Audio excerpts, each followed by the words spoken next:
চলার পথে এই গাছটি ভালোভাবে চিনে রাখুন। দেখুন এই গাছটি আপনারা চিনতে পারছেন কি না। এই গাছটির নাম বনচালতা।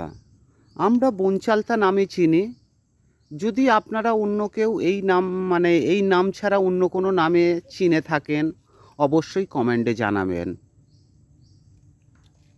চলার পথে বা কোনো কাজকাম করতে গিয়ে যদি কোনো ব্যক্তির কেটে কুটে যায় বা ছড়ে যায়, তখন এই গাছের এই যে কচি পাতা দেখছেন, এই গাছের কচি পাতা এইভাবে তুলে নেবেন। তুলে নিয়ে দুটো হাত দিয়ে এই পাতাগুলো রগড়াবেন। রগড়ানোর পরে দেখা যাবে ওই গাছের পাতা থেকে এক ধরনের সাদা আঠা বেরিয়ে আসছে। ওই আঠা যদি কেটে কুটে যাওয়া স্থানে লাগিয়ে দেওয়া যায়, 2 থেকে 5 মিনিটের মধ্যে ওই জায়গাটি জুড়ে যাবে এবং রক্ত বন্ধ হয়ে যাবে। এর জন্য কোনো ওষুধপালা খাওয়ারই দরকার হবে না। শুধু এই গাছটি চিনে রাখলে হবে।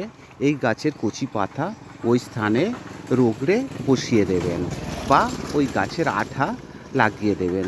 লাগিয়ে দিলে দেখা যাবে 2 থেকে 3 মিনিটের মধ্যে জায়গাটি কাটাকোটা জায়গাটি জুড়ে গেছে এবং ব্যথা যন্ত্রণা কিছুই হবে না। এর থেকে সম্পূর্ণ আরাম পেয়ে যাবেন।